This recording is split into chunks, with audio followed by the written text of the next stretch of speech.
March 27-ന് തിയേറ്ററിൽ എത്തുന്ന എമ്പുരാനിൽ എന്തായാലും മമ്മൂട്ടി ഉണ്ടാകില്ല എന്ന് ഉറപ്പാണ്. എന്നാൽ ആശീർവാദ് സിനിമാസിൻ്റെ ബാനറിൽ മോഹൻലാലും മമ്മൂട്ടിയും ഒന്നിക്കുന്ന സിനിമയായിരിക്കും L3 ലൂസിഫർ 3 എന്നാണ് റിപ്പോർട്ടുകൾ. ഒരു മമ്മൂട്ടി ചിത്രം നിർമ്മിക്കാൻ ആശീർവാദ് സിനിമാസ് ആഗ്രഹം പ്രകടിപ്പിച്ചിരുന്നതായി നേരത്തെ തന്നെ റിപ്പോർട്ടുകളുണ്ടായിരുന്നു. ആശീർവാദ് നിർമ്മിക്കുന്ന ചിത്രത്തിൽ അഭിനയിക്കാമെന്ന് മമ്മൂട്ടിയും സമ്മതം അറിയിച്ചിരുന്നു. എന്നാൽ ഇത് ഏത് സിനിമയായിരിക്കുമെന്ന കാര്യത്തിൽ ഇതുവരെ വ്യക്തമായ അറിയിപ്പൊന്നും ഉണ്ടായിരുന്നില്ല. ആരും അതേക്കുറിച്ച് പറഞ്ഞിട്ടുമില്ല. എന്നാൽ ലൂസിഫറിൻ്റെ 3-ാം ഭാഗത്തിലാകും ആശീർവാദ് സിനിമാസിന് വേണ്ടി മോഹൻലാലിനൊപ്പം മമ്മൂട്ടി അഭിനയിക്കുക എന്നാണ് ഇപ്പോൾ ലഭിക്കുന്ന റിപ്പോർട്ടുകൾ. ലൂസിഫറിൻ്റെ 2-ാം ഭാഗമായ എമ്പുരാൻ 27-ാം തീയതി തിയേറ്ററുകളിൽ എത്തുകയാണ്. ഇതിൻ്റെ റിലീസിന് ശേഷമായിരിക്കും ലൂസിഫർ 3യുടെ ഔദ്യോഗിക പ്രഖ്യാപനമുണ്ടാകുക.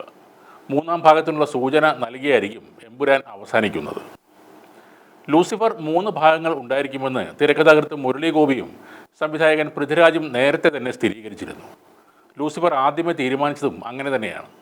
എമ്പുരാൻ്റെ ടീസർ ലോഞ്ചിങ്ങിൽ മമ്മൂട്ടി മുഖ്യ അതിഥിയായി എത്തിയത് ലൂസിഫർ 3-ാം ഭാഗത്ത് താനും ഉണ്ടാകുമെന്ന സൂചന നൽകുന്നതായി ആരാധകർ നേരത്തെ പ്രവചിച്ചിരുന്നു.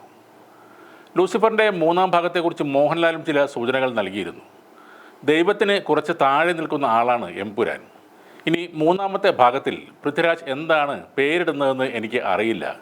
അത് ദൈവത്തിൻ്റെ കയ്യൊപ്പുള്ള സിനിമയായിട്ട്, അതുമാത്രമല്ല ഈ 3 സിനിമകളും അങ്ങനെ ആവട്ടെ എന്ന് ഞാൻ പ്രാർത്ഥിക്കുന്നു. ഇതാണ് മോഹൻലാൽ പറഞ്ഞത്. തൻ്റെ തിരക്കഥയിൽ പൃഥ്വിരാജ് സംവിധാനം ചെയ്യുന്ന ഒരു മമ്മൂട്ടി സിനിമ തീർച്ചയായും ഉണ്ടാകുമെന്ന് മുരളി ഗോപി ഒരു അഭിമുഖത്തിൽ പറഞ്ഞിരുന്നു. തീർച്ചയായും അങ്ങനെ ഒരു സിനിമ പ്ലാനുണ്ട്. എന്തായാലും അത് വരും. ഞങ്ങളത് പ്ലാൻ ചെയ്തിട്ടുള്ള ഒരു സാധനമാണ്. മമ്മൂട്ടി എന്ന ആക്ടറിനും മെഗാസ്റ്റാറിനുമുള്ള ട്രിബ്യൂട്ട് എന്ന നിലയിൽ ഒരു സിനിമ അത് വരുന്നുണ്ട്. നേരത്തെ കമ്മിറ്റ് ചെയ്ത പ്രൊജക്റ്റുകൾ കഴിഞ്ഞിട്ട് ചെയ്യാനാണ് പ്ലാനെന്നും മുരളി ഗോപി അന്ന് പറഞ്ഞിരുന്നു. മുരളി ഗോപി പരാമർശ ചിത്രം ലൂസിഫർ 3 ആയിരിക്കുമെന്നാണ് ആരാധകരും പ്രതീക്ഷിക്കുന്നത്. എമ്പുരാൻ സിനിമയുടെ അവസാന ഭാഗത്ത് മമ്മൂട്ടിയുടെ ശബ്ദമോ സാന്നിധ്യമോ ഉണ്ടാകുന്നുവെങ്കിൽ 3-ാം ഭാഗത്തിൽ മമ്മൂട്ടിയും ഉണ്ടാകുമെന്നതിൻ്റെ ഒരു സൂചന തന്നെയായിരിക്കും. ഒരു ഓവർലോഡ് എന്ന തരത്തിൽ, അതായത് എമ്പുരാന് സമാനമായ റോൾ തന്നെയായിരിക്കും മമ്മൂട്ടിക്കും ലഭിക്കുക.